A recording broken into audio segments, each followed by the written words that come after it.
Од өндөр сувагт автоморил бий болготлогчийн хот дэлхийн дуу хоолой нэвтрүүлгийн шинэ дугаарыг хүрэхээр бизнес судлаач Батэрдэнд бэлэн болсон байна. Өнөөдрийн дугаарыг ногоон ирээдүйг хөгжүүлэгч MMS компани болон ажил бэлэн чадвар сурын UFE Tech сургуулийн бэлтгэж байгаа. Нэвтрүүлэг та бүхэнд YouTube-ийн Од өндөр сувгаар болон NTV телевизээр мөн 83.3 107 хос төлгөөний Од өндөр радиогоор хүрч байна. За өдрийн мэнд батайхаа. Өдрийн мэнд. За Uber бол үнэхээр амар юм билээ. Урдчлаад яг хэлчих.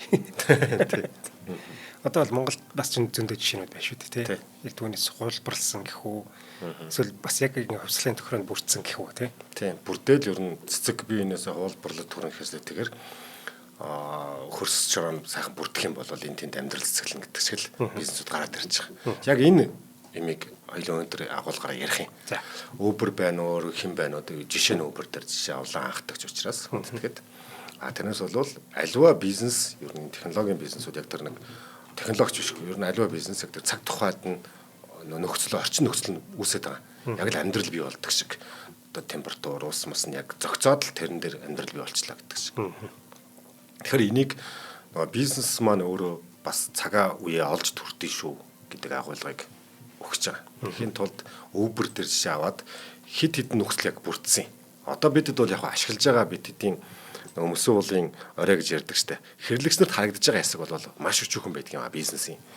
Илэрцүүд нь тэр цаана явагдаж байгаа системийн болон соёлын тэгээд тэр компани засаглалын тэр фаундеруудын буюу үүсгэн байгуулагчдын мөрөөдлийн илэрлүүд нь бидэнд маш өчүүхэн болж байгаа. Тэр нь нийт хөдөлмөрийнхаа нэг 10-аас 17%-ийг л бидэнд мэдрээд байгаа. Үлдсэн цаана 80% чинь бидэнд харагддаггүй тийм ээ. Тэгэхээр тэрийг манай нэвтрүүлэгч айл болох ухаж төнхийг оролддог тийм ээ хоёлаа.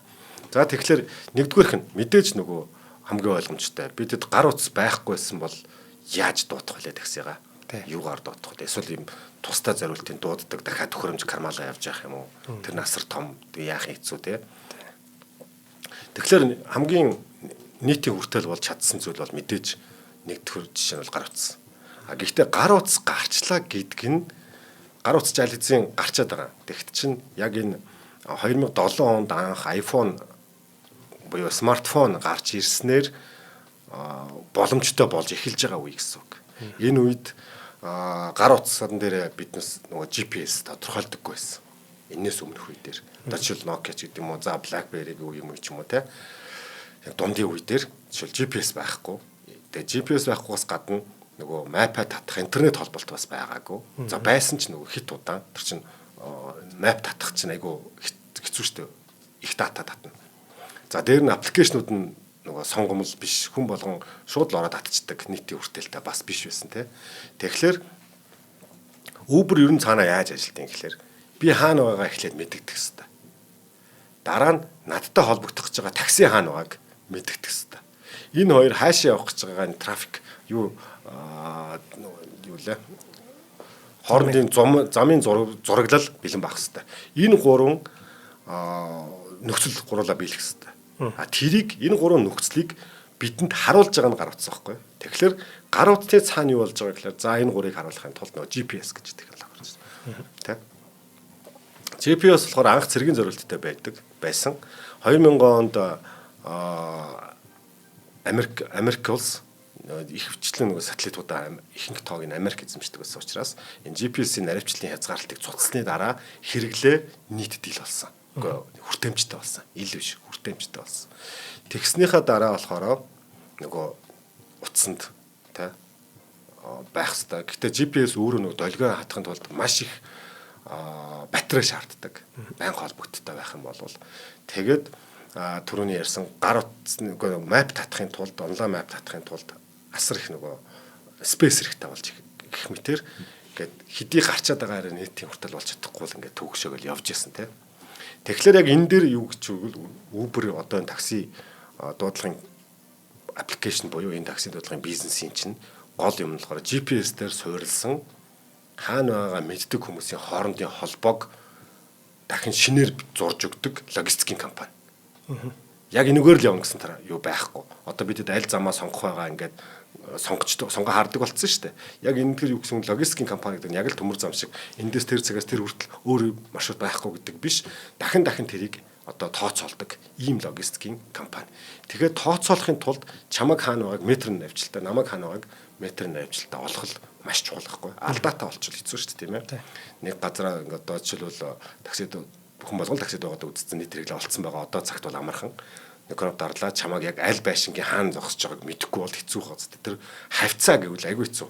Олж очих гэдэг жолоочтой ч хэцүү. Тэгэхээр энэ GPS гэдэг бол энэ GPS буюу Global Positioning System гэдэг чинь өөрөө энэ онлайн сүлжээ, дуудлагын логистикийн систем бүр нэг номерын хэрэгтэй зүйл ах нэ. Тэгвэл энэ нэг номерын хэрэгтэй зүйлийг жоохон бас цааш нь дэлгэрүүлж үзье. GPS бас өөрөө дангаараа шууд сателлит байгаа л гарцсан юм бас биш. Тэ? Хэд үе шатуудтай явж ирсэн. За 2000 оноос өмнө бол GPS тусдаа төхөөрөмж шаарддаг. Саяны ярьжсэн бүх нөхцөлийг биелүүлэхийн тулд асар том юм төхөөрөмж. Тэгээд одоо нөгөө ямар утас байдаг лээ? Iridium утас шиг юм том нэлээд том. Тэгээд тэр сателлитаас ирж байгаа дохиоч нь нөгөө юм юу цацдаг байхгүй яг дайрект цацахгүй нийтэд ингээд цацчихж байгаа. Омны цацчихж байгаа. Тэгэхээр тэр дохиог маш сул дохиог олж аваад боловсруулад тэгээд тэр чинь нэг авалж аваад барайл явчихгүй байнгын холбоотой авах хэрэгтэй. За тэрэн дээр антенны хүчин чадал, дээр нь боловсруулалтын хүчин чадал гэд явхлаар энэ батарейг айгүйх хэрэгтэй. За тэрний нэг жишээ болохоор энэ Garmin гэдэг төхөөрөмжүүд байдаг гэсэн юм да. Одоо зураг нь өгдөх бах тий. Дээр нь эсвэл бүр нөгөө цэг техникийн үед болохоор нөгөө том машинууд дээр нөгөө юм фикс суйрлагдмал юм төхөөрөмжүүдтэй. Одоо цэг дайны машинууд дээр бол. Тэгэхээр ийм байсан бол тэр нь мэдээж маш үнэтэй. Дээр нь тэхийн тулд чинь тийм ээ. Тэгэхээр жирийн хүний хэрэглээ биш байсан. Хоёрдугаарт болохоор 2000-аас 2006 онд GPS үнэгүй болсон ч утсанд хараахан ороогүй байсан үе. За энэ үед яагаад оруулахгүй байсан гэхлээр Америк нэгдсэн улсын GPS-ийг зориудаар алдаа нөгөө одоо энэ чинь нөгөө позишн олоод байна шүү дээ, байршлуулад байна. Тэрнийг алдаа хийдэг selective availability гэдэг зүйл зориудаар явуулдаг гэсэн. Одоо биднээс өөртөө ашигламаар шүү дээ, яг дайны. Тэгтэл тэр чинь нөгөө сателлит чинь дохиогоо хинт зориулахгүйгээр нийтэд цацж байгаа. Би энд байна гэдэг л дохиог цацдаг зүйлийг л одоо сателлит хийгээд байгаа шүү дээ. Үйлдэлийг би энд байгаа гэдгийг. Тэгэхээр би энд байгаа гэдгээ бол сорчилж өгөхгүй байхгүй юу? Тий. Хэнийг нь хамаагүй гэн. Нийтэд ингээд цацж байгаа гэсэн. Тэгэхээр энэний үр дүнд яадаг байсан гэхээр 100-аас дээш метрийн зөрүүтэй байдаг байсан. Тэгээд энэ Америк 2000 онд энэ GPS-ийн зориудаар хийдэг байсан алдаагаа цуцалснаар тэр дорой 10 метрийн наривчлалт болоод ирж байгаа. Тэгэхээр нэгдүгээр алдаа зориудаар хийдэг байсан гэж байна шүү дээ. Америкийн нэгдсэн улс хараат байсан гэсэн. Хоёрдугаарт нь болохоор саяны ярьсан ресиверүүд нь айгүй үнэтэй. За гуравдугаар үе шатанд нь болохоор гар утсанд одоо нөгөө Apple-ч гарч эхэлсэн. Тэрийг GPS зориулж гаргаагүй шүү дээ. Нэг талаасаа гар утас маань юм гоё болоод ирлээ. Нөгөө талаас GPS маань өөрөө хоригн цуцлагдлаа. Нийтийн хүртэл болж эхэллээ. Одоо ингээд 2008 оноос гар утсанд орж эхэлж байгаа. За анхны гар утастай үгүй GPS-тэй утсанд бол одоо бид хэд мэдэндээ BlackBerry 7520 би өөрөө барьдаг байсан. Motorola A920 барьдгүйсэн хүмүүсийг мэддэгсэн. Арай нэг Motorola ч нэг тийм юу гэдгийг би бяр чадaltaй нэг тийм нэг техникл утас байсан шүү дээ. Нэг инженерүүд барьдаг юм шиг тийм ээ. За Nokia-гийн Navigator гэдэг цувралын утасууд би барьж байгаагүй ихтэй харж ирсэн. Энэ үед нөгөө чипнүүд нь бас үнэтэй. Ялгаагүй л үнэтэй. Батарей иддэг хэвэндээ. Байршил тогтооход удаан. Газрын зураг одоогийн Google-ийн шиг map шиг хөгжөөгүй байсан. Бас л. Гэхдээ энэ нь энэ технологи гараад ирж байгаа юм бол бид хэд энийг хөгжүүлэх юм биш үү гэдэг бус бизнесүүдийн бас сэтлийг өгч байгаа. Ингээд нөгөө тохироо бүртгэхэд нэг талаасаа тохироо бүртгэх нь самсаргүй зүйл юм шиг боловч нөгөө талдаа юм хүчин зүйлүүдийн нөлөө нь уг нь пүшилж өгöd байгаа. Нөгөө түлхэц болоод байгаа тийм ээ. За тухайн үед болохоор яадаг байсан гэхээр офлайн зургийг интернеттэй үедээ татаж хэрэглэдэг байсан. Хүмүүс тэрийг санаж байна те. Офлайн map татчихдаг. Тэгээд тэрэн дээр гаргаж ирж хагаад цэгээ зоодог байдаг байсан шүү дээ. Одоо бол офлайн map татаж гар утсныхаа зайг яах шаардлага байхгүй тийм ээ. За тэгвэл одоо энийг яаж тэгвэл амархан болгосон юм гэхээр одоо ганц тэр GPS хэвндээл байгаа шүү. үгүй сателлит бол хэвндээл байж байгаа. GPS-ийн мэдээллийг засдаг бол хөгжсөн биш, яг хэвндээл байж байгаа. За тэгвэл яаж одоо жишээлбэл бидэд байршлаа олдیں۔ GPS-ээс төхөө авчлаа. Гэхдээ яаж олдیں۔ За тэгэхээр энд бол яг идеалаар бол 3 сателлитийн хооронд траектороор би өөрийгөө олж чаддаг. 3 газраас тохио авлаа.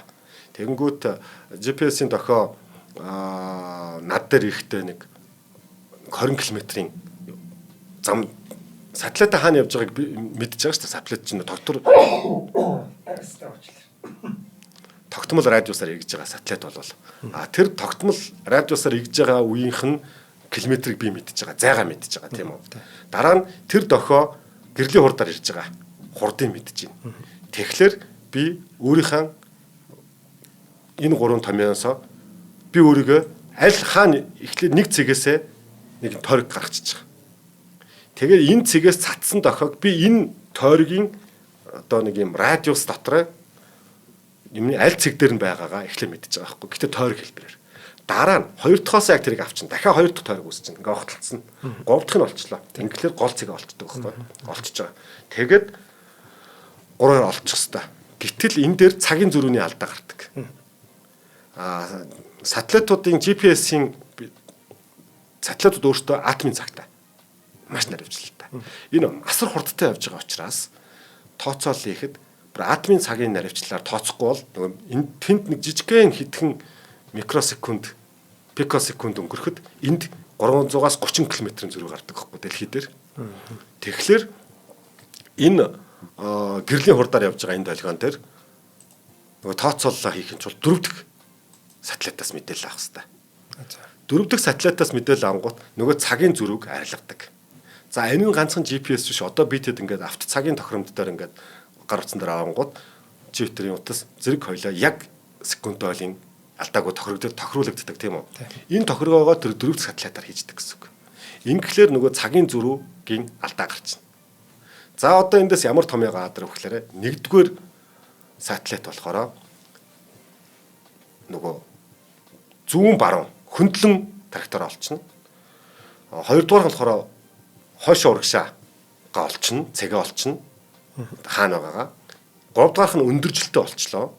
Ингээд яг энэ цэг дээр л байж иж энэ томьёо тэнцчихэд би өөр энд байгаа байгаа олцохоор дэлхийн газрын зурагч нөгөө бас тогтмол байж байгаа шүү дээ. Урт руу өргөч нь тэрэн дээр аваачаал зоочж байгаа гэсэн үг.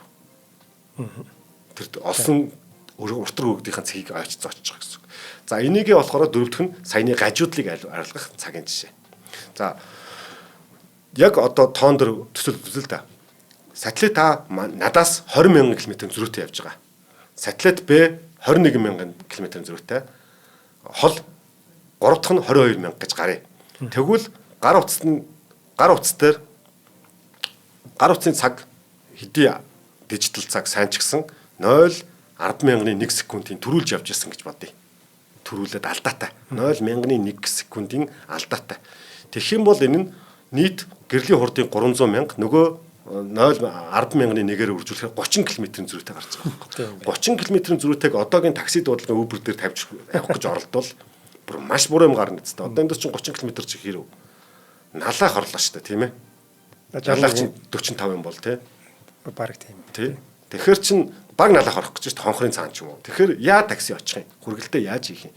Тэгэхээр энэ асуудлыг яаж нэгдүгээр саяны тэр техникийн хүчин байдал саяны наривчлал хоёрыг яаж шийддэг вэ гэхээр тэр атомын цагийн зөрүүг өдөрдөх юмар шийдчихдэг байх нэ. За тэгэхээр дараад нь болохоор дөрөвдүгээр шат. За одоо энэ хэцүү байгаа нөгөө үнэтэй антин хэрэгтэй хэвэндээ байгаа батарей хэвэндээ байгаа зүйлийг AGPS буюу одоо үүрэн телефоны операторууд чинь л гар утсыг яаж байгаа шүү дээ. Интернет ороод ирчихэж байгаа. Тэгэхээр 2007-оос 10 оны үед AGPS гэж гарч ирсэн. Энэ бол хамгийн чухал нийтийн хүртэл болсон дараагийн алхам нь. Одоо бидэнд авчирч өгсөн гэсэн үг. Тэр нь яаж ажилд юм бэ гэхээр сая одоо бидэд яг ингээ гар утсаа хасаахад бидэнд 45-аас 70 сателлит яг бидэнд дохиогоо өгч байгаа. Тэрнээс алиас нь тооцоо хийх юм. Аль нь яг бидний хамгийн ойрхон бэ гэдгээ нөгөө манаас миний гар утсны сүлжээ хайж эхлэх байхгүй юу. Тэгээ сүлжээг нөгөө дээр үед одоо бол гайгүй болцсон батарей.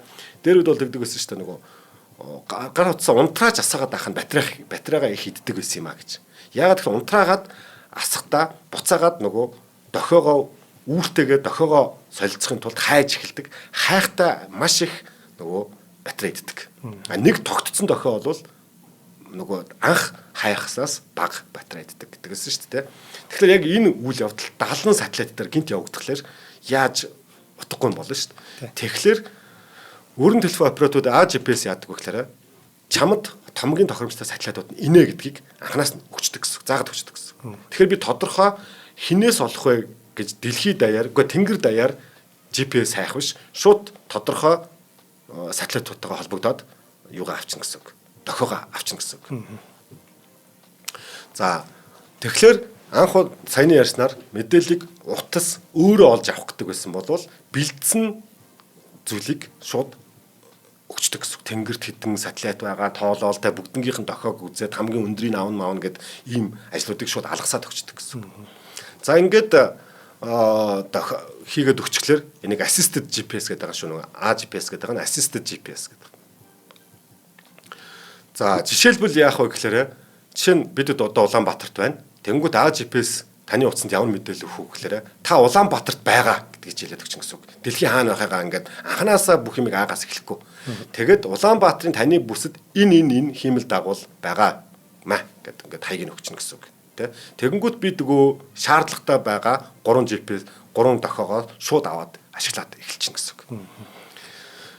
Жишээлбэл жишээ авсан маа. Одоо манай Сүхбаатар дүүргийн хавцаа байлаа гэж батхад энд одоо өнөөдөр яг манай өндөр офис дээр 8 хиймэл дагуул харагдаж байгаа юм байна. Эндээс мэдээлэл аваарай л гэд урьдчилан өгчдөг гэсэн үг. За дараагийнх нь 5 дугаар үе шат нь болохоор одоо нэгэнт ийм боломж гарчиж байгаа юм бол үүрэн операторууд телефон операторууд нэг өгчөж байгаа юм бол одоо нөө Samsung Apple-ууд чинь энэн дээр нь ашиглаад энд нь тохиромжтой бага оврын хүчин чадал багтай юмнуудыг нөгөө смартфон руугаа хийгээд өгчөж байгаа байхгүй. Амар болчихж байгаа. Энэ болохоор 2010-аас 2012 оны үед ер нь баг бүх смартфонд энэ GPS-д орцсон. Өмнө нь бас байдаг байсан да. Юу за нэрийг мартчих утаснууд анх ашигладаг байсан. Үгүй тийм смартфон гарсан ч гэсэн тусгай төхөөрөмжтэй явдаг байсан шүү дээ. Өдөө энэ төр явахтаа. Бүрийн оллоо гэх нэг GPS байдаг байсан шүү дээ. Тийм. Санаж байна. Одоодсан байгаад байгаа үг тийм. За хоёлаа батаха ивент итгэжтэй гэдэг. За тийм. За өнөөдрийн дугаарыг ажилд бэлэн чадвар суурь UEFI Tech сургууль ивент итгэж байна. За UEFI Tech нь санхүү эдийн засгийн их сургуулийн бүрэлдэхүүн сургууль бөгөөд шинэлэг технологи, шинэ арга барилыг ашиглаад ирээдүйн ур чадварыг хөгжүүлэх зорилготой инженер технологийн сургууль. За тэд мэдээллийн технологийн салбарт онцгойлон анхаардаг, ирээдүйн шаардлагад нийцсэн мэргэжлүүдийг бэлтгэхээс гадна технологи дээр нэмэх дизайн, сэтгэл судлал гэсэн 3 үндсэн чиглэлийг хослуулад үйл ажиллагаагаа явуулж байгаа юм байна. За энэ дээр хараад технологи, дизайн, сэтгэл судлал гэхээр шууд Apple бодогдоод байна л та. Apple чинь технологи дээрээс нь маш гоё загвартай. Тэгээ дээрээс нь үйлчлүүлэгчид юу хүсэж ийн гэдгийг мэддэг штэ тий. Тэрийг бол сэтгэл судлалаараа бас гаргаад ирчих боломжтой. Ийм одоо мэргэжлүүдийг бэлтэж байгаа юм байна. Тэгэхээр одоо юу яатсан байгаа, хүүхдүүд амарцсан байгаа, ямар мэргэжилтэй болох уу, хаана ч сурах уу гэд бас зөндөлөн болж байгаа байлгүй. За тэгвэл UEFI Tech-тэй очиод нэг уулзаад бас шинэлэг гоё санагдаад байгаа юм. Эдний сургууль. Тэр сэтгэл судлалын бизнес болохоор customer behavior гэдэг чинь нэг шүү. Тэр хүний яг юу хүсэж байгаа гэхээс л тэгэхээр өөр ямар зан төлөвтэй юм. Өнөөдөр тэр мдэггүйгээс өсөхгүй байж болно. Эсвэл цаг тухайдаа өсөхгүй байж болно. Хүсдэг юмаач мартцсан байж болно. Гэхдээ үндсэн замналаас нь харж агаад энэ хүн ийм юм дуртай байх магадлал тэдгээ гараад ирдэг тийм. Миний хүсээгүй байсан юм хийцэн байдаг шүү дээ. Тэргээ чигээр санаал тийм байдаг шүү дээ. За тэдэнтэй холбогдох дугаар нь 7732 1010 юм байна. UEFI Tech.MN гэд вебсайтаар нь зочлоод бас дэлгэрэнгүй мэдээлэл авах боломжтой байна. За баярлалаа. За баярлалаа. За ингээд 5 дугаар үе шат буюу нөгөө гар утсанд маань бидэнд GPS чинь бидний мэддэхгүйгээр аль хэзээ болсон. Ороод ирсэн. Ороод ирсэн гэдэг нь юу гэсэн үг гэхээр Apple юм уу Samsung тэр хямдхан чипийг аваад гар утсандаа нэмж хийгээд байгаа юм биш шүү. нөгөө Qualcomm энтрум үндсэн чипний компаниуд байна шүү дээ. Тэрийг анханасаа өөрөө тэр чипэндээ энийг сулгаад өгч байгаа. Тэгэхээр угаасаа л хийдэг байсан чипээ аваад хийхлээр тэр нь GPS-ийн модултал гэсэн үг. Тийм байна. За жишээлбэл энэ ганцхан юу хийгээгүй. Энэ одоо super modem Bluetooth эднээс чи бүгд нэг чипэнд орчод байгаа шүү дээ одоо. Тэрнээс бол олон юм угсраад утсан бамбаагаад байгаа биш тийм ээ. Тэгэхээр ингээ энэ нэгэнт одоо юу гэдгийг нэг дороос бүх юм хийчихээр нэг цэгийг үйлчлэгээ гэдэг шиг тийм ээ. Болчоор үнийн хувьд нөгөө хэрэглэгчдэд дөхөн болоод ирж байгаа. Одоо энэ бүгд чинь л үн хүртэг нийтийн хүртэл болохын нэг том барьер чинь үн шүү дээ. Хичнээн гоё байлаа, хичнээн хүслээ гэд авч чадах боломж нь юу хэрэглээ тийм ээ. За ингээд үнийн хувьд айтаахан болчлоо, гар утастай болчлоо, дээр нь GPS-тэй болчлоо. Гэхдээ биднээс одоо такси дуудахад юу саадтай вэ? Тэгээ одоо таксинд нэг асуудал өмнө нь байдгаас одоо байхгүй болцсон нэг асуудал байгаа шүү дээ. Юу юм? Ингээд такси дуудаад нэг очих газар очичоод мөнгө задлахгүй гэдэг те. Хариулт байхгүй гэдэг те. Тэгэхээр энэ төр юу вэ гэвэл одоо тийм асуудал хаач байхгүй. Нэрээ тийм биш үү. Тэстэ бүр ядаргаа болдог байсан шүү. 500 төгрөгийн хариулт авах гад нөгөө нэг хүлээх үү яах вэ? Тэгээ дэлгүүр заавал хүчээр ундаа авдаг те. Яг тэгдэг байсан. Тэгэхээр энэ бол юу вэ гэвэл нөгөө дижитал төлбөрийн систем. Дижитал төлбөрийн систем байгаагүй бол саяны энэ зүйл маш гоё бие нэгэ хөргөж өглөө асуудал байсаар л байх байсан. Тэгэхээр нөгөө хоёлоо чинь бүх технологийн нөгөө нөхцөл бүрдүүлэх гэдэг шүү дээ тал талаасаа. За ингээр нөгөө бэлэн мөнгө хариулт байгаа юу байхгүй юу? Нөгөө жолооч нөгөө касс шиг дэлгүүрийн касс шиг баахан хариултын задгаа мөнгөтэй байх шаардлага бүх юм байхгүй болсон. Өмнөх нөгөө бэлэн мөнгө карт эсвэл одоо яадаг юм картын пос машинтай байх хэрэгтэй юм уу? Тэ хэцүүсэн шүү дээ, тэ. Карт бол байгаад байгаа. Тэр үед бол аль хэзээ гарчаад байгаа. Тэгэхээр энэ онлайн төлбөр тооцоо буюу ялангуяа одоо энэ Uber дээр жишээлбэл нөгөө зөвхөн шууд мөнгөөрөө хийдэггүй нөгөө өөрийн токенуудтай байдаг. Тэгээд тэр нь хоримтлаараа бий болдог. Одоо кэшбэк ментер гэж зөндөө байдагтай адилхан. Тэд удаа явахлаар гэдэг онгоцон төр хүртэл байж идэг штэ. Тэд цугларлаа тэрүүгээр төлбөр хийчих болно гэдэг. Тэгэхээр энэ нь ганц энэ Uber дээр биш энэ онлайн ерөөс төлбөр тооцооны асуудлыг энэ дижитал мөнгөний систем чинь өөрөө олцоод болгоод ирсэн. Ингээр энэ дээр энэ хөрс бий болж ээж нөгөө энэ технологийн компаниуд онлайн бизнесүүд бас хөгжсөн энэ тайм нь энэ 2010 оноос л гарч ирж байгаа байхгүй. Дөрөвдөх нь эхлээ гар утас ярьлаа, GPS ярьлаа, гурав дахь төлбөр тооцоо ярьлаа. Дөрөвдөх нь за бид хэд хичнээн бие нэг цэгийг оллоо. Гэхдээ офлайн мапыг ингээд хаяа татчих харахлаар яг тухайн үед татагдаагүй нэг юм дөрвөлжин зураач байдаг тийм үү. Дэлхийд 400 зуусаар нэг хардаг штэ. Чи хаана байгаа мэдээд байгаа. Гэтэ мап нь байхгүй. Хуучин тийм GPS харж ирсэн үү? Дэлгэцэн дээр юм зүгээр юм секторууд бичдэг. Grid тийм үү тий. Grid-үүд байгаа. Гэхдээ цав цагаан. Тэгээд өөрийгөө харцаад байгаа ингээд. Тэгээ чи хаана байгаагаа яаж мэдэх юм? Map заавал заашгүй хэрэгтэй. Гэхдээ тэр мапыг бид дэлхийд дээрс хараад байгаа боловч тий чинь өөр нэг компани зураад байгаа байхгүй юу? Тийм ээ? Зурж байгаа болохоос биш бид сателлитаас дэлхийг үнэхээр гой зургаар нь хараад байгаа юм биш шүү. Тэ? Тэгэд бидэнд зүгээр илэрхийлээд байгаа маа гэж. Тэгэхээр 2005 оноос өмнө бол энэ бол бүр бүтэхгүй байсан. Одоо нэг хэлээр Google Maps-ийг л ярих гэдэг л та. Тэгээ ялангуяа дэлхийд дээрс харах яах вэ? Уул толгодыг харахад яах вэ?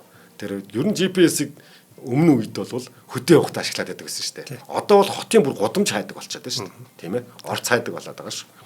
Тэгэхээр гудамжны өгөгдөл нь нэгдүгээр дутуу. Хоёрдугаар өгөгдөл байсан ч цаг хугацааны хувьд хоцрогдол гарчих юм бол бас худлаа болчих واخгүй. Тийм байна. Тийм байгааз. Тийм. Намайг 30 минутын өмнө энд байснаар гэж төсөөлөд уулзах гэж оролдох юм бол энэ чинь хоорондоо солонгос шиг юм болж тий. Зөрлөлтөө бүгсэн дөрөө зөрлөлтөд байна тий. Тэгэхээр энэ үед яасан бэ гэхлээр нэг компани зурдаг биш юм аа. Бидэд Google Maps гэхлээр Google компани л ганцаараа зурсан юм бодоод байгаа. Биш те. Энэ дээр юу маш чухал вэ гэхлээр application programming interface буюу API гэж ойлголт тааж байгаа. Одоо бид програмынхан бол бүгд мэдээ API солилцоо, сервис солилцоо. Нөгөө энэ нь юу гэсэн үг вэ гэхлээр нэг програм одоо би нэг ганцхан одоо map зурдаг хүн байлаа гэж бодъё. Гэхдээ тэр GPS бүх юмыг өөрөө хийх албагүй. Бусад тийм бэлэн болцсон технологиудыг боломжийг ашиглах дүрм, хоорондын дүрм, интерфейс, сервис солилцоо. Одоо чи надаас ийм мэдээлэл авах гэж байгаа бол одоо за жишээ авъя. Номын санд орлоо. Ном байгаа юу байгаа. Гэтэ өөрөө бүх номыг хайх биш. сектор нь хуваачсан энэ түүхийн ном, энэ газар зүйн номын сектор тэрнийхээ тэддэх баганд нь чиний тэр ном байгаа гэдгийг мэдчихвэл чи маш хурдан очиод өөрийнхөө хүссэн номыг авчин тийм үү? Яг энэтэй адилхан. Энийг API гэдэг. Өөрөөр хэлбэл надаас ийм мэдээлэл авмаар байвал ингэж хүсэлт илгээгээрэй. Тэгэх юм бол би ийм хариу өгнө гэдэг програмуудын хоорондын тохиролцоо.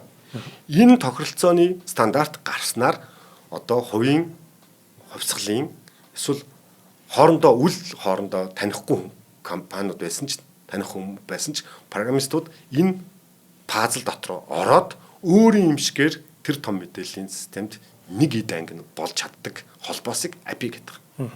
За тэгвэл газрын зургийн API дээр яаж болгож байгаа. 2004 онд жишээл Uber төрөх гэж оролдъё гэж бодъё. Саяны бүх юм гой болгоцсон өөрөө нэг аппарат хийцэн байлаа гэж бодъё.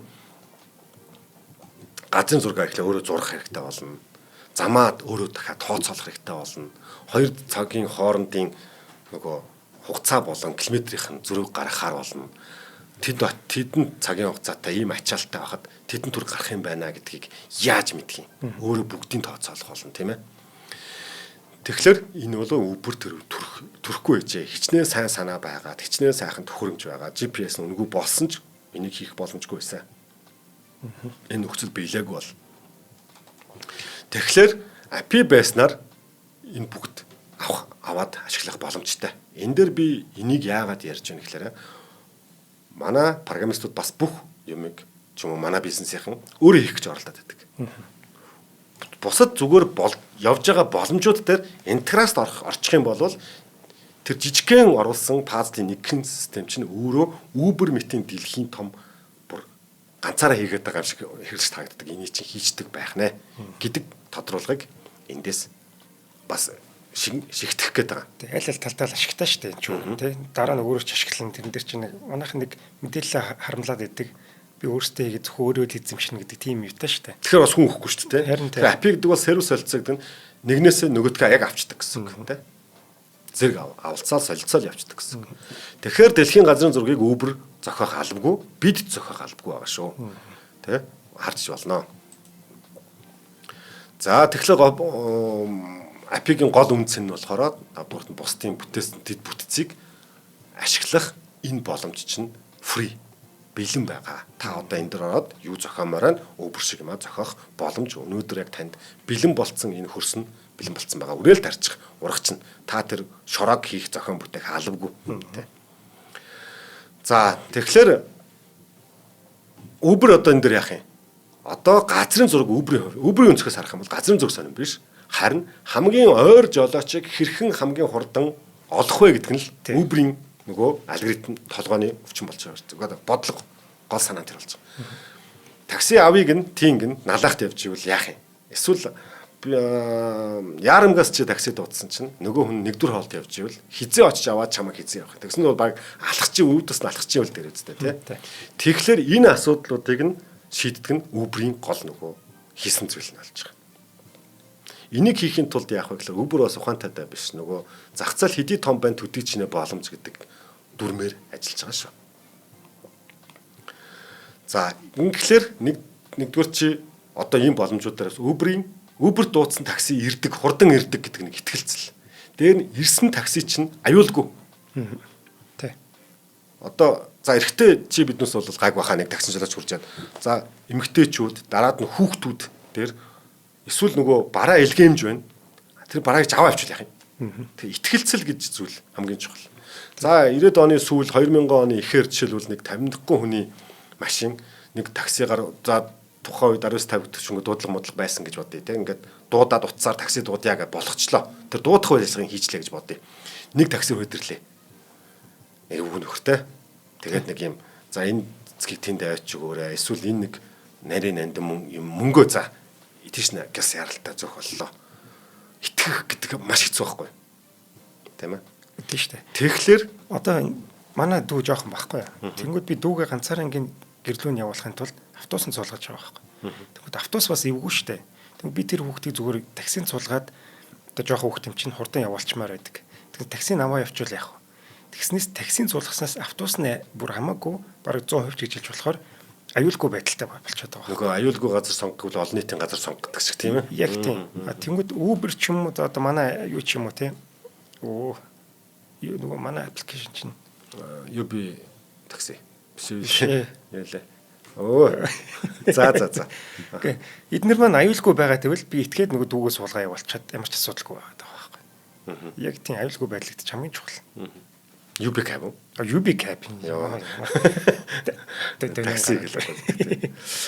За тэгэхээр энэ боломж, энэ ихтгэлцэл ер нь хизээ үүссэн. Ганц Uber дээр үүссэн юм уу гэж.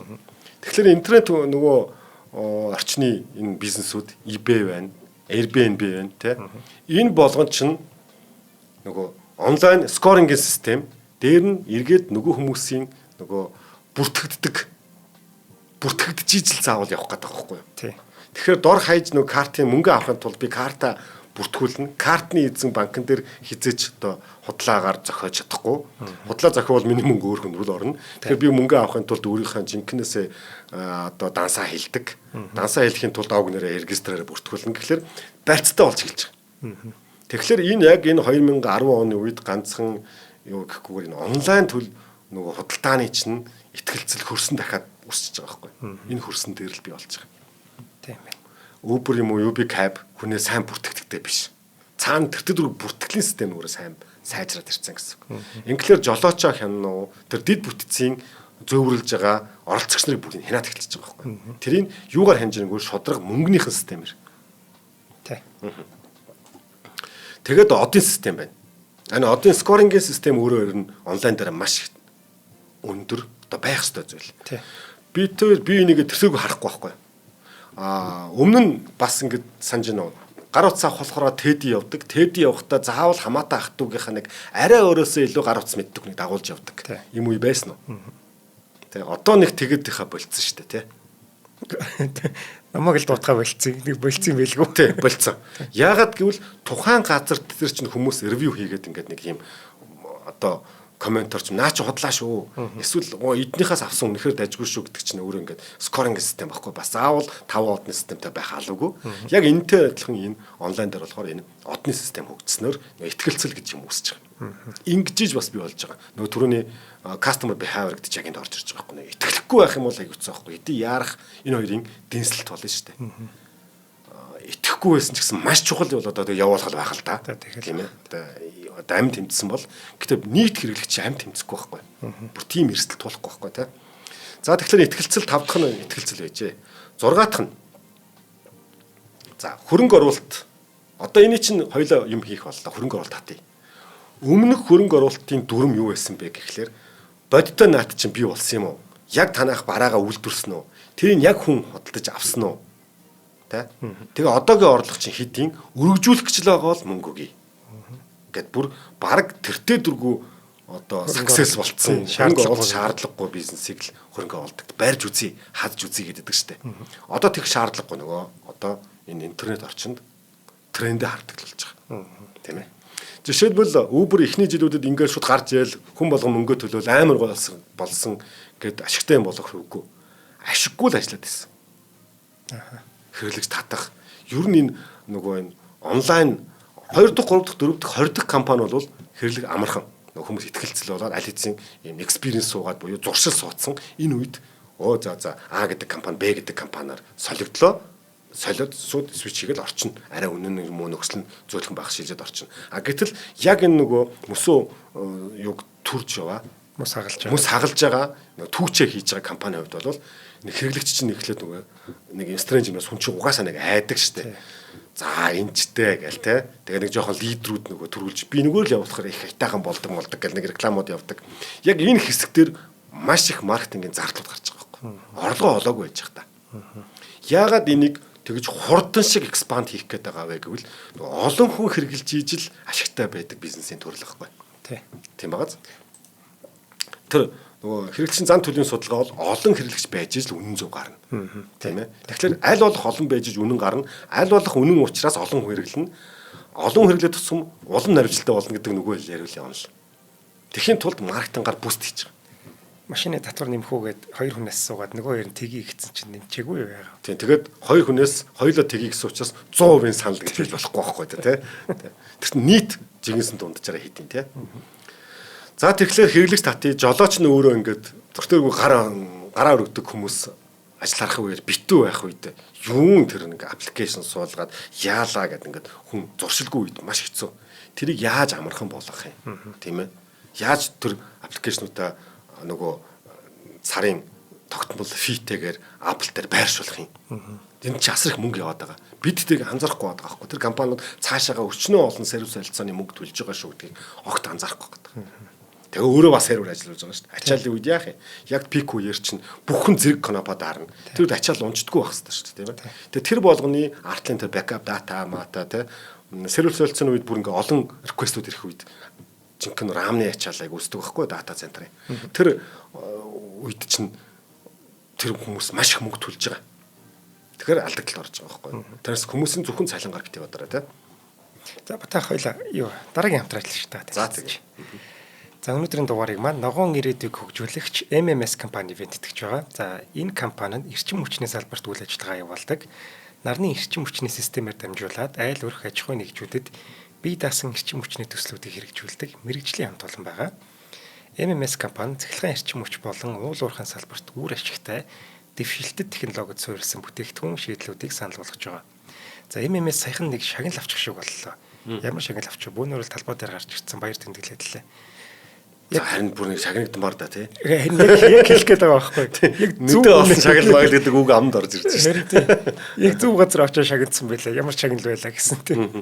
Би чинь нэг шагнал нэг дуртай хүн биш л дээ. Гэхдээ л яг өгмөр байгаа бол энэ зөв хүмүүстэй л өгж явах хэрэгтэй. Тий. За баяр хүргэе юм байна. Юмстай баяр хүргэе. За баярлалаа. За цааш явах уу? Тэгээ. За. Тэгэхээр энэ үед тэр хөрөнгийг хаанаас босгох юм бэ? Өөрөөсөө алдагдaltaй байж байгаа. Тэгээ айгүй их мөнгөтэй хүн шинэ бизнес эхлэегүй шүү дээ. Стартапууд явж байгаа тийм. Тэгэхээр яах юм? Тэгэхээр яг энэ үеэр 2010 оны үеэр ер нь хөрөнгө оруулалтын саяны нөгөө зан төлөв өөрчлөгдсөн. Тэр нь юу гэвэл хэдэн төгрөгийн ашиг олцсон, тэрийг хэд мультиплдэх гэж байгаа гэдэг асуултыг хөрөнгө оруулагч тавихаас илүүтэйгээр зах зээл чинь байгаа мó? Хэр зах зээл нь байна гэдэг нь одоо 100 хүний зах зээлтэй гэдгээр хэмжих гээгүй шүү. 1000 сая гэхгүй. Харин 100 ч нь хэдий хугацаанд гэж километр прогрессаар экспанд хийж чадчих байгаа юм байна гэдгийг харна. Хувь өсөлтийн хувийг харна гэсэн үг. Хоёрдугаар churn rate буюу буцаад одоо нөгөө юу гэдэг юм. Нэг удаа хэрэглээд хайчдаг биш үү? Байнгын тогтмол хэрэгжилж гин үү? Хэрэглэгч нь буцаад ураад гарчиж гин үү гэдгийг хувийг харна. Ийм хоёр зүйлийг хөрөнгө оруулагчнаар хардаг болжээ. Тэгэхээр өнөөдрийг биш өнөөдрийн яг дансанд чи хэдэн төгрөг 100 төгрөг гэж байгаа 1000 болж орсон юм уу гэхээс илүүтэйгээр ирээдүйд ямар том юмны захаас хатгach ба гэдгийг харж хөрөнгө оруулалт хийдэг болсон. Ингэхлээр ирээдүйн учраас бас яг баттай биш учраас маш олон санаа байгаа, маш олон зах зээл магадлал дээр тодорхойлогддог болсон учраас нөгөө мөнгө өмнө нь бизнес хийж байгаа хүмүүс мөнгө хайж явдаг байсан бол эсрэгээр одоо мөнгөтэй хүмүүс тэр олон юм дотроос аль нь нэг жинхэнэ бэ гэдэг дээр толгойвддаг болсон. Яг тийм л. Мөнгө олох гэж зовдөг биш. Мөнгөтэй хүмүүс жинхэнэ бизнес олох гэж зовдөг болсон гэсэн. Төлөв нь өөрчлөгдөж байгаа. Чиглэлэн дараагч нь өөрчлөгдөж байгаа. За ингэхлээр энэ бүх юм одоо нэг цагийн тохироо нь бий болж иж тэр бизнес төрсөн байх нэ. Усан, чийг нь, хөрсөн, тэр хөрсөн дэх нөгөө бактери нь тийм ээ эрдсүүд нь яг зөв голдрлоо олохлоор Uber байтугай бүгд л төрөх нэ. Тийм байна. Тэгээ яхаа бид нар түрээгүй лээ гэдэг асуултыг өөртөө албаар жоохон хатгах тавьж байгаа. Айхтар да биш юм бэ штэ. Зүгээр тэр хөрс боломжийг цаг үеийн таймингийг ашиглаж сурах л асар чухал юм байна. Яг тийм. Монгол улс ч гэсэн одоо яг энэ газрын хавар энэ үед одоо өөртөө байгаа авдрынхаа ороолын юм бити ялзруулж аач. Яг тийм. Агаад ашиглал да тийм ээ. Мэдлэг мэдээлэл дутуугийн юу л таа гайхал таа. Одоо зөв ухах тухайл ярихаас биш ухахгүй тухай маргаа сууж ингэдэг бол гонигтай байхгүй тий. Тэгэхээр Uber шин санаа байсан уу? Айхтар киллер санаа, айхтар нөгөө Genus нөхдүүдийг гаргаж ирсэн юм уу?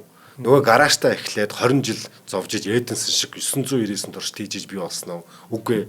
Энэ дээр бол Uber бол одоо Uber шинэ компаниуд стартапууд энэ тохироонуудыг харин зөв одоо ингэж Манайч хийгээд дунд нь зөв юм гаргаад ирэх боломжууд ч юм бүр ингээд нээлттэй байна шүү. Монголын хэл биш болсон байна шүү гэж. Яг энэ нөгөө такси дуудлагын юу бол Uber-ээс өмнө 10 жилийн өмнө гарцсан байсан гэж шүү. Одоо нөгөө колор дуудлагаар операторууд ингээд явна. Энэ бол амар гар ажиллагаа байхгүй юу? Бүр те юу энэ та яах гэсэн гинэ тэр борсны тэнд байгаа гэж нөгөөт нь ирэхгүй болвол үгүй нөгөө хүн чинь дуудаад байж та орсныхоо өмнө бороо орж ин гэж ингээд нэг баах нэг операторууд гэдэг байсан шүү дээ. Одоо санаж байна уу те. Яг тийм юм байсан. Тэгээ энэ хоёрыг ингээд компар хийх юм бол дуудлага нь болохоор уцтад такси дууддаг байсан өмнө Uber-ийн үед апарт тавшаал дууддаг болсон. Хин хийдэг байсан гэхээр өмнө нь диспетчер хийдэг байсан, жолооч хоёрыг холбодог байсан. Одоо бол алгоритм хийчихэж байгаа. Төлбөр тооцоогоо бэлэн мөнгө яг л нөгөө дуудлагаар очисон бол тэгж хийн. Нэг карт март ямар ч холбогдохгүй, данс холбогдохгүй. Автомат төлбөрийн системээр одоо бол хийдэг болсон.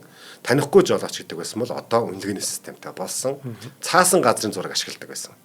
Өмнө нь Английн шар нэг таксинд байдаг шүү дээ. Тэдүүс бол ингээ маптай явж идэг гэсэн шүү дээ. Ард нь сууж байгаа хүнийх нь өмнө бас хотын мап нь байж идэг тийм. Тэгээд Сингапурын тэр санаж ивэл ингээ таксинууд яг нэг юм зогсдог газартай. Тэгээд тэр зогсдог газар тийшэл явдаг гэдгээрээ тэр мапуудаа ингээ бэлтцсэн. Тэрнээс бол ингээл учиргүй хаа хамаагүй дахиад байдаггүй тийм. Нэг тийм байсан. Одоо бол GPS түрүүний бодит цагийн навигац гэдэг юм дээр хийдэг болсон. Тэгэхээр Uber шинэ санаа гэхээсрүүтэйгээр энэ механик үйлдэлийг автоматжуулсан, технологижуулсан л ийм л үед төрж гарсан ийм бизнес байжээ. Тэгэхээр түүхэнд ийм тохиолдол зөндөө байдаг. Бид өөр жишээгээр Uber-аар нь ярьлаа. Amazon жишээлбэл интернет хангалттай түгхийг л хүлээгээл дуншаад л байжсэн гэсэн. Хичнээн яарлаа гэд хүүхд цагтаал төрнө. Тийм ээ. Netflix бас тийм. Нөгөө энэ кабелийн систем одоо Univision, Skytel, Sky Media орж иртэл энэ интернетийн өргөн зурвасын хүлээжсэн тийм ээ. Tesla батарейн технологи дээр л маш их гацсан. Өргө хэрэглээ болж чадахгүй байгаад гэсэн. Одоо бол Tesla гадирлээ цаг үе Tesla төрүүл төрсөн бол яг тэр ашигтай үед нь төрсөн одоо энэ просмоос юу ч юм те одоо BYD бол таарлаа шүү дээ. Гэхдээ Tesla-гийн тэр дуншсан цаг хугацааг бол эдүүс хэмжиж байгаа байхгүй тийм ээ. Тэгэхээр хэрэг бүх технологи бэлэн болсон байсан бол тэгээ яагаад Uber гэж? Яагаад Uber юм? Яагаад Инхбат биш юм? Яагаад Бат Эрдэнэ биш юм те? Яагаад юу н Uber-ээс өөр хүн биш Uber төрч байгаа гэдэг нэг бас нэг асуулт. Тунгаамаар асуулт гарч ирж байгаа байхгүй тий. За тэгэхээр одоо бид энийг бол өөрсдөө тусах хэрэгтэй. Сая ч бас ганц хоёр үгээр дурдчихлаа. Тайминг бэлэн болсон байлаа гэд execution буюу гүйцэтгэл чи ямар нэг юм хийх хэрэгтэй шүү. Хийхгүй бол тийм мэдэн штт гэж явах юм бол ер нь бүтэхгүй нэ. Тэгээд онлоор бүрдэгдэг. Аливаа чиний цоошин санаа гэдэг санаа чинь дэлхийн энэ 3.5 тэрбум дээр магадлалаар 7000 яг 1 секундэд яг нэг санааг зэрэг төрж идэм байл. Энд чи яагаад гэвэл чиг генустэй гинт бод зүүдэлж олоод байгаа биш юм байна. Өдөр тутмын үзэж байгаа, харж байгаа шинэ технологи одоо яадгийн туулж байгаа энэ бүх мэдээллийн тархинд хоримтлагдсан зүйл чинь зүүд болж учир зүгөө олох гэж зүүдэлдэг гэдэг шиг яг энэ бүгдийн чинь үр дүнд нь нэг бүтээл гарч байгаа нь чи өөрийгөө тэрийг шин санаа бий бодож оллоо гэж төвхөн тарих сэтгэд юм байл та. Тэгэхээр чиний үз туулсныг өөр хүн бас үз туулж явах магадaltaй шүү дээ. Тэгэхээр энэ магадлалаараа 3.5 тэрбумд 7000 хүн яг нэг акшнд яг нэг зэрэг тэр шин санаа гэж нь төрүүлж идэг байх нэ. Гэхдээ хэмбэг үл 6999 нь хойшин тавиад нэг хүн нь тэрийг ажил болгодог байх нэ.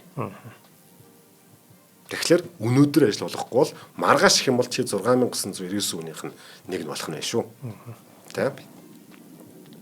Тэгэхээр тэр хүн тэд үед юу болсон гэхээр яаж олон такси ажиллах вэ?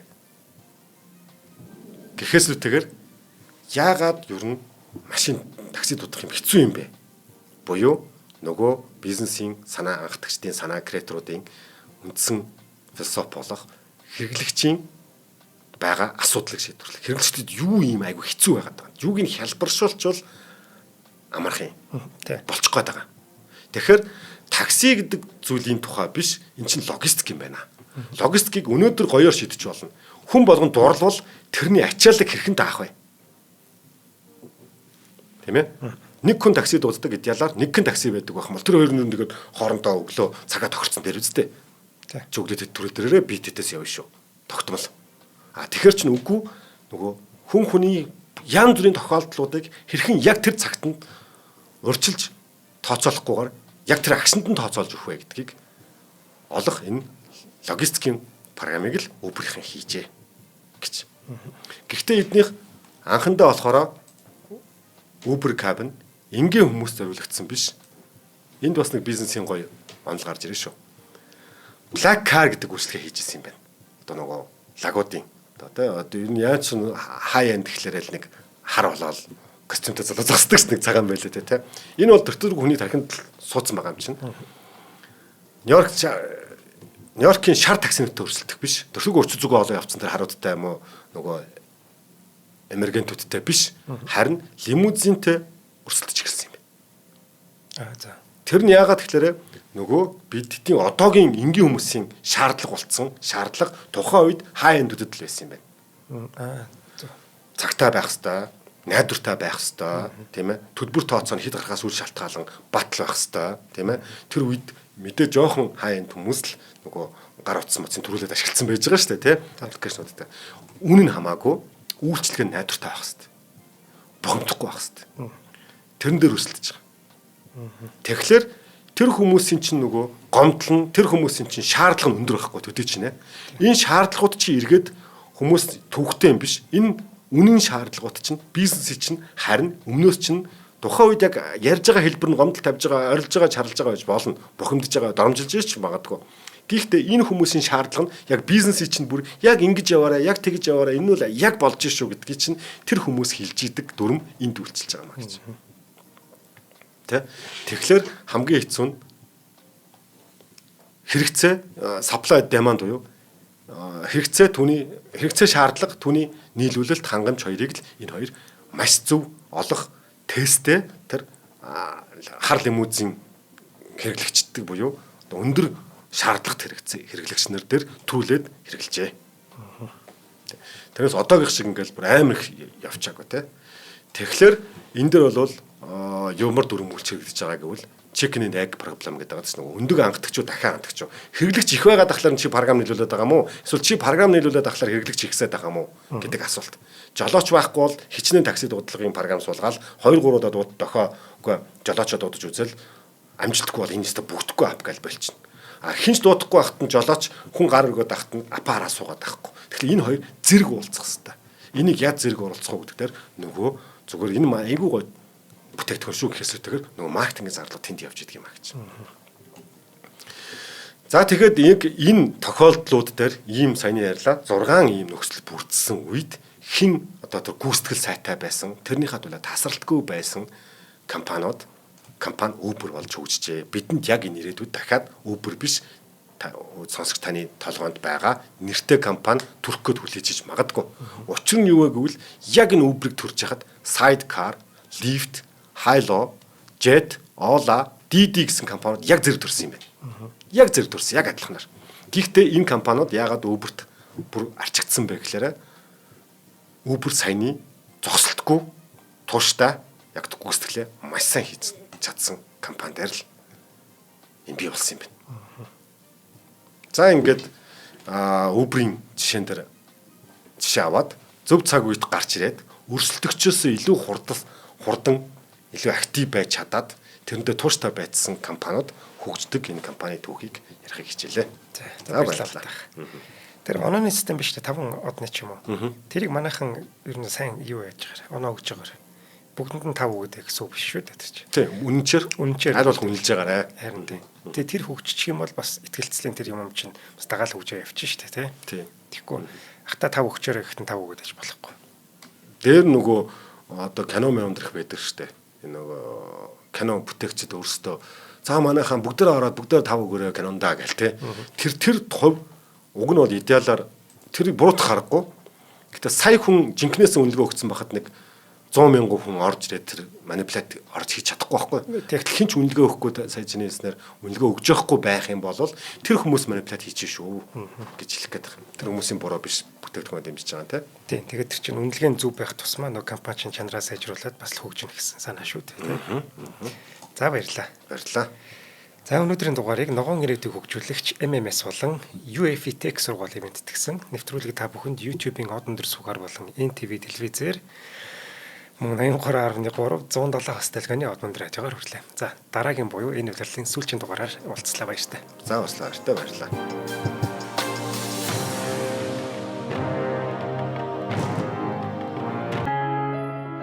Нэвтрүүлгийг хүлээн авсан Нарны аймгийн монголчуудаа баярлалаа. Од мөндөр сувг нь энэ мэдчлэн таны мэдхүйн мянган нэвтрүүлгийг 2026 оны 7 сарын 1 хүртэл та бүхэндээ хүргэх юм. Их хэлээрээ шинжлэх ухаан танин мэдхүйг түгээхийн үлсэд нэгтгэх хүсвэл та бидэнд хандив өгөх боломжтой. Жилдээ ганцхан удаа 100,000 төгрөгөөр биднийг дэмжснээр шинжлэх ухаан танин мэдхүйг түгээх энэ үйл хэрэг амжилттай үргэлжлэх юм. Од мөндөр нэр дээрх Худалдаа өвчлийн банкны дансгаа 4191 Тэг 4 518. Та 100,000 төгрөгөөр шилжүүлэхдээ гүйлгээний утга дээр нь өөрийн нэр болон утасны дугаараа заавал бичээрэй. 100,000 төгрөг хандалснаар од мөндөр сувгийн алтан гишүүн болох юм а. Шинжлэх ухаан танин мэдхгүй Монголд ялах болтугай.